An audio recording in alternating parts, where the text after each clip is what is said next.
YCP అధినేత ముఖ్యమంత్రి YS Jaganmohan Reddy గారికి ఎలక్షన్ కమిషన్ నోటీసులు జారీ చేసింది.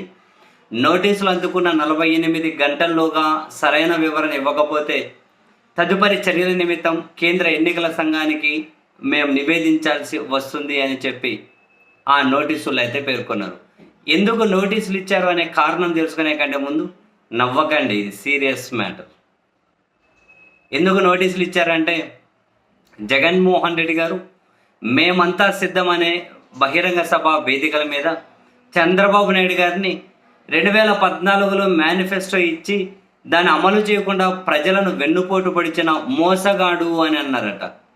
సో చంద్రబాబును మోసగాడు అన్నాడు చంద్రబాబును జగన్, కాబట్టి అది ఎన్నికల నియమావళి ఉల్లంఘనట. దాని మీద టీడీపీ వాళ్ళు ఫిర్యాదు చేశారు. వర్లరామయ్య బేసిక్గా ఆయన ఫిర్యాదు చేసే ఏదైనా టీడీపీలో ఒకటి ఉండి ఆ బాధ్యతలు ఆయనకి ఇస్తే పెద్ద సపరేట్ పదవి, ఎటు రాజ్యసభ పదవి రాలేదు కదా.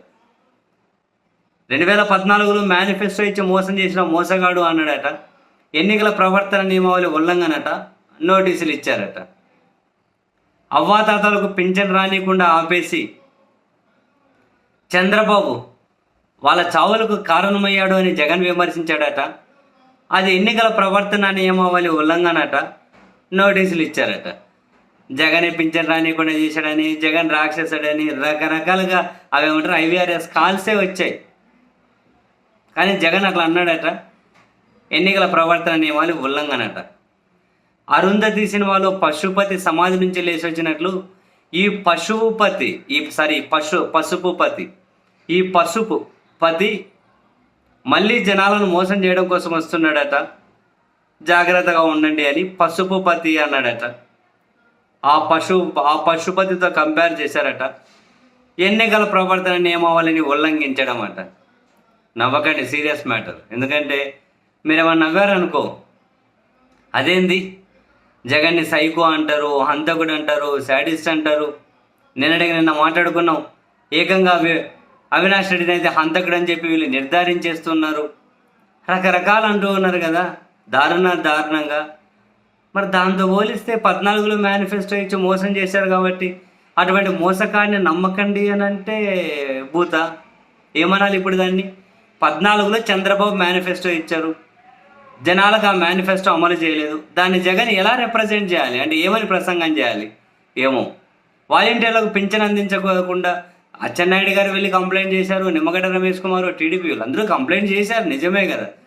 అక్కడ అవ్వాతాతలు అయితే ఎండలకు పోయి చనిపోయారు కదా. ఈ చనిపోవడానికి కారణం ఎవరని చెప్పాలి ఇప్పుడు జగన్ అని? దాన్ని ఎట్లా రిప్రజెంట్ చేయాలి నాకు అర్థం కావట్లేదు.